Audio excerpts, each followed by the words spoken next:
ஹரே கிருஷ்ணா கிருஷ்ணா கிருஷ்ணா ஹரே ஹரே, ஹரே ராமா ராமா ராமா ஹரே ஹரே.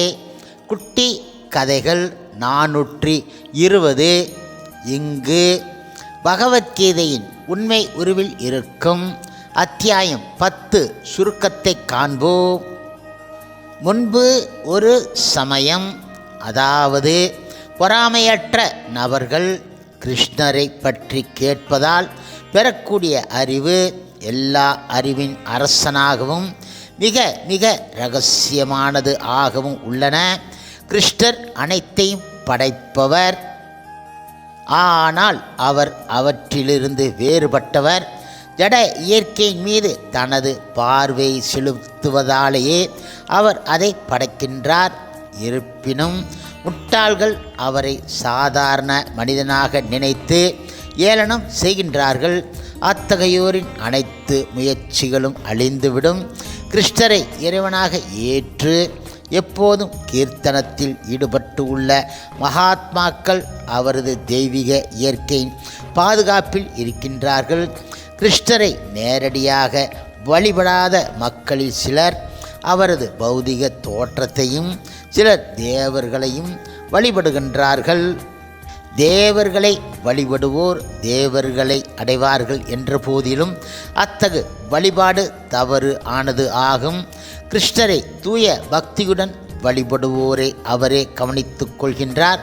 கிருஷ்ணரை வழிபடுதல் மிக மிக எளிதானது. அனைவரையும் சமமாக காணும் கிருஷ்ணர் தனது பக்தர்கள் இடம் தனி கவனம் செலுத்துகின்றார்.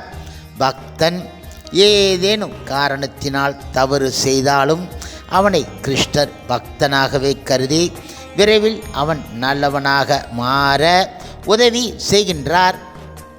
பக்தி தொண்டில் ஈடுபடுவோர் யாராக இருந்தாலும் பரமகதியை அடைய முடியும் என்பதால் அனைவரும் கிருஷ்ணரை நினைத்து அவரது பக்தனாகி அவரையே வழிபடும்படி பரிந்து உரைக்கப்படுகின்றார்கள். 9ஆம் அத்தியாயத்தின் இறுதியில் தூய பக்தி தொண்டையும் தனது பக்தர்களுடன் பழகும் முறையையும் விளக்கிய கிருஷ்ணர், மன்மனா பவ மத்பக்தோ, என்னையே நினைத்து என்னுடைய பக்தன் ஆகு என தனது மிக மிக இரகசியமான உபதேசத்தை வழங்கினார். 9ஆம் அத்தியாயத்தில் கூறப்பட்ட அறிவின் இரகசியமான பகுதியினை கிருஷ்ணர் இந்த அத்தியாயத்திலும் தொடர்கின்றார். அத்தியாயம் 10 பூரணத்தின் வைபவம் என தலையிடப்பட்டு இருக்கின்றது.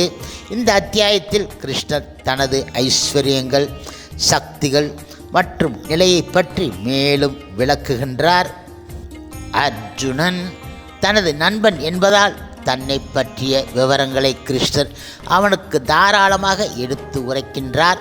வாழ்வின் குறிக்கோள் பக்தியே என்பதையும் தானே பரமபுருஷ பகவான் என்பதையும் ஏற்கனவே கூறிவிட்ட கிருஷ்ணர் அர்ஜுனனின் நம்பிக்கை மேலும் மேலும் வலுப்பெறச் செய்வதற்காக தன்னுடைய வைபவங்களை பற்றி இந்த அத்தியாயத்தில் கூறுகின்றார். ஒரு நண்பனின் மாபெரும் நிலையை உணரும்போது அவரை நண்பராக பெற்றவன் தன்னை மிக மிக அதிர்ஷ்டசாலியாக நினைப்பதைப் போன்று கிருஷ்ணரின் மிக உயர்ந்த நிலையை நாம் உணர்ந்தால் அதனால் பெருமைப்படுவது நிச்சயம். முழுமுதற் கடவுள் மற்றும் பரம புருஷ பகவான் ஸ்ரீ கிருஷ்ணர், அவர் தேவர்கள், மாபெரும் ரிஷிகள் என அனைவருக்கும் கிருஷ்ணரே மூலமாக இருப்பதால் யாராலும் அவரது எல்லையற்ற வைபவங்களை முழுமையாக உணர முடியாது. இருப்பினும் அவரே தன்னுடைய வைபவங்களை நமக்கு தெரியப்படுத்தும் போது நம்மால் அவற்றின் ஒரு சிறு பகுதியை புரிந்து கொண்டு அவருக்கு தொண்டு ஆற்ற முடியும். கிருஷ்ணரை பிறப்பு அற்றவராகவும் ஆரம்பம் அற்றவராகவும் எல்லா உலகங்களின் இறைவனாகவும் அறிபவன் தனது எல்லா பாவங்களில் இருந்தும் விடுபடுகின்றான்.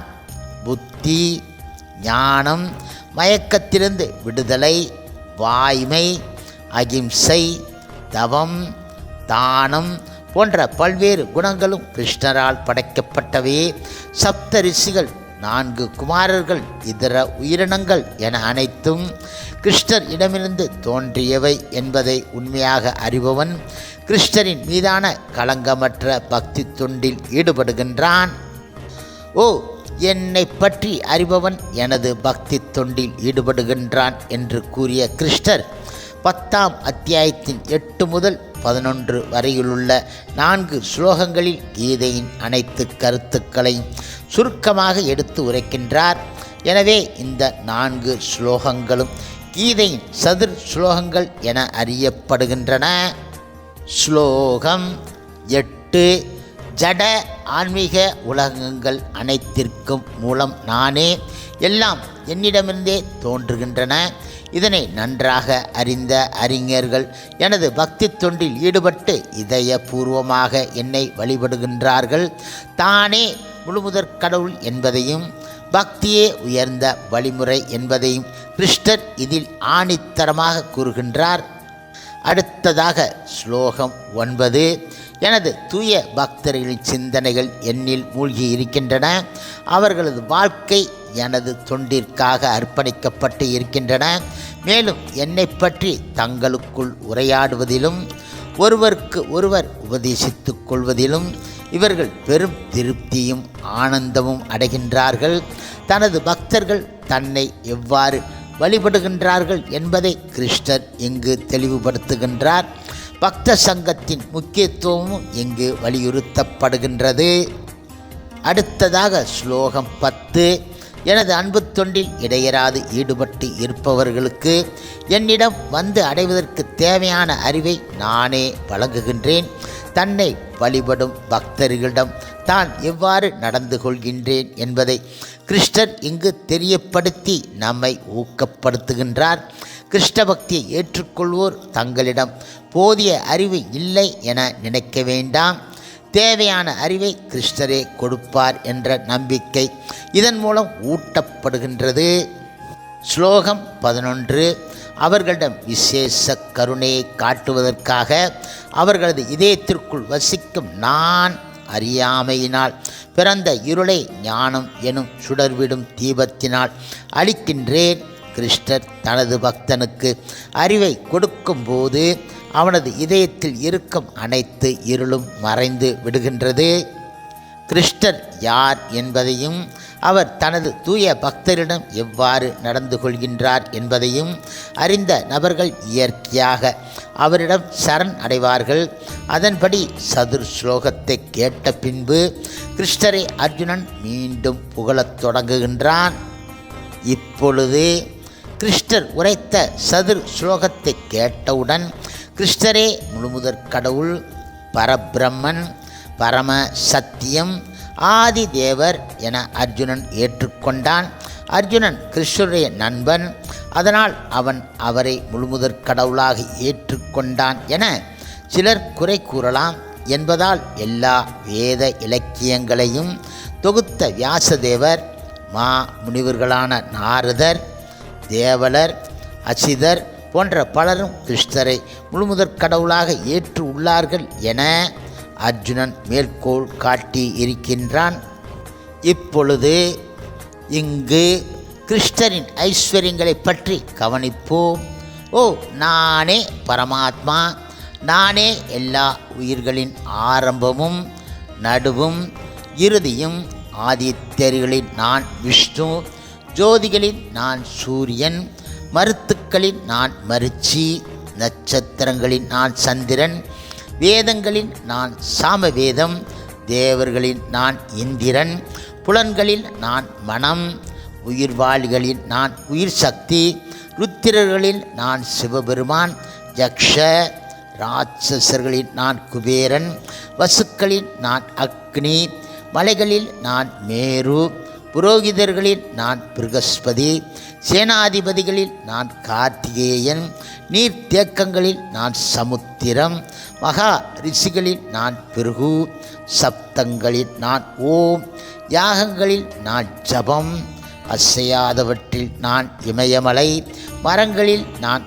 ஆலமரம், தேவ ரிஷிகளில் நான் நாரதன், கந்தர்வர்களில் நான் சித்திரரதன், சித்தர்களில் நான் கபிலமுனி, குதிரைகளில் நான் உச்சரைவா, பட்டத்து யானைகளில் நான் ஐராவதம், மனிதர்களில் நான் மன்னன், ஆயுதங்களில் நான் வஜ்ராயுதம், பசுக்களில் நான் சுரபி, இன விருத்தியாளர்களில் நான் மன்மதன், சர்ப்பங்களில் நான் வாசுகி, நாகங்களில் நான் அனந்தன், நீர்வாழ் இனங்களில் நான் வருணன், முன்னோர்களில் நான் ஆரியமா, நீதிபதிகளில் நான் யமன், தைத்தியர்களில் நான் பிரகலாதன், அடக்கி ஆள்பவர்களில் நான் காலம், மிருகங்களில் நான் சிங்கம், பறவைகளில் நான் கருடன், தூய்மைப்படுத்துபவர்களில் நான் வாயு, ஆயுதம் தரித்தவர்களில் நான் ராமன், மீன்களில் நான் மகரமீன், நதிகளில் நான் கங்கை, படைப்புகளில் நானே ஆதி அந்தம் நடு, கல்வியில் நான் ஆத்மஞானம், விவாதிப்போரில் நான் முடிவான உண்மை, எழுத்துக்களில் நான் ஆ, கூட்டுச் சொற்களில் நான் துவந்த்வ, நானே தீராத காலம், படைப்பாளிகளில் நான் பிரம்மா, நானே எல்லாவற்றையும் அழிக்கும் மரணம், எல்லாவற்றின் உற்பத்தியாளன் நானே, பெண்களின் புகழ், அதிர்ஷ்டம், அழகிய பேச்சு, ஞாபக சக்தி, அறிவு, உறுதி மற்றும் பொறுமையும் நானே, சாம மந்திரங்களில் நான் பிருகத் சாமம், கவிதைகளில் நான் காயத்ரி, மாதங்களில் நான் மார்கசர்சி, பருவங்களில் நான் வசந்தம், ஏமாற்றுவற்றில் நான் சூது, ஒளிர்பவற்றில் நான் தேஜஸ், நானே வெற்றி, நானே தீரச்செயல், நானே பலவான்களின் பலம், விருஷ்டிகளில் நான் வாசுதேவன், பாண்டவர்களில் நான் அர்ஜுனன், முனிவர்களில் நான் வியாசர், சிந்தனையாளர்களில் நான் உஷனா, அடக்கியாளும் முறையில் நான் தண்டனை, வெற்றியை நாடுபவர்களில் நான் நீதி, இரகசியங்களில் நான் மௌனம், ஞானிகளில் நான் ஞானம். இப்பொழுது கிருஷ்ணர் கூறியவை அனைத்தையும் அர்ஜுனன் முழுமையாக ஏற்றுக்கொண்டான். பாதியை ஏற்று பாதியை மறுக்கக்கூடிய நபர்களால் பகவத்கீதையையும் கிருஷ்ணரையும் புரிந்து கொள்ள முடியாது. நாம் கீதையை பின்பற்ற விரும்பினால் அர்ஜுனன் அடிச்சுவடுகளை பின்பற்றி கீதையை முழுமையாக ஏற்க வேண்டும். கிருஷ்ணர் எவ்வாறு இந்த உலகம் முழுவதும் வியாபித்து இருக்கின்றார் என்பதை அறிய விரும்பிய அர்ஜுனன் அவற்றை விளக்கும்படி கிருஷ்ணரிடம் வேண்டினான். கிருஷ்ணரை பற்றி கேட்பதில் ஒருபோதும் சோர்வு அடையாத அர்ஜுனன் அமிர்தம் போன்ற அவரது வார்த்தைகளை மேலும் சுவைக்க விரும்பினான். அர்ஜுனனின் வேண்டுகோளை தொடர்ந்து கிருஷ்ணர் தான் இந்த உலகில் எவ்வாறெல்லாம் வீற்றி இருக்கின்றேன் என்பதை எடுத்து உரைக்கத் தொடங்கினார். கிருஷ்ணரின் வைபவங்கள் அளவற்றவை என்பதால் அவற்றில் முக்கியமானவற்றை மட்டும் ஒன்றன் பின் ஒன்றாக கூறினார். கிருஷ்ணர் கூறிய வைபவங்களை பார்க்கும்போது இந்த உலகில் சிறப்பானதாக என்னவெல்லாம் இருக்கின்றதோ அவை அனைத்தும் கிருஷ்ணரின் சக்தியே என்பதை நம்மால் உணர முடியும். இந்த உலகிற்கு ஒளி கொடுக்க எத்தனையோ மூலகங்கள் உள்ள போதிலும் அவற்றில் தலை சிறந்ததாகவும் தன் நிகரற்றதாகவும் விளங்குவது சூரியனே. அந்த சூரியன் கிருஷ்ணரே என்று விளக்கப்படுகின்றது. இப்பொழுது நீண்ட பட்டியலை தனது வைபவங்களாக எடுத்து உரைத்த பின்பு இவை அனைத்தும் எனது தேஜஸின் சிறு பொறியிலிருந்து தோன்றுபவையே என கூறியதன் மூலம் கிருஷ்ணர் தன்னுடைய உயரிய நிலையை மீண்டும் தெளிவுபடுத்துகின்றார். மேலும் இவற்றை விவரமாக அறிவதற்கு எந்த ஒரு அவசியமும் கிடையாது எனவும் பிரபஞ்சம் முழுவதும் உள்ள அனைத்தும் தன்னால் மட்டுமே தாங்கப்பட்டு உள்ளதாக கூறி கிருஷ்ணர் இந்த அத்தியாயத்தினை நிறைவு செய்கின்றார். கடைசியாக குறிப்புகளை கீழ்காண்போம். 10ஆம் அத்தியாயத்தின் 4 பகுதிகள். 9ஆம் அத்தியாயத்தின் உடனான தொடர்பு கிருஷ்ணரை பற்றிய இரகசியமான அறிவினை மேலும் விளக்குதல். 1. கிருஷ்ணரே அனைத்திற்கும் மூலம். 10.1 அனைத்து தேவர்களுக்கும் ரிஷிகளுக்கும் மூலம்.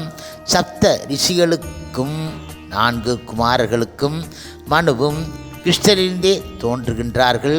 பல்வேறு குணங்களும் அவரிலிருந்து தோன்றுகின்றன. 2. சதுர் ஸ்லோகங்கள்.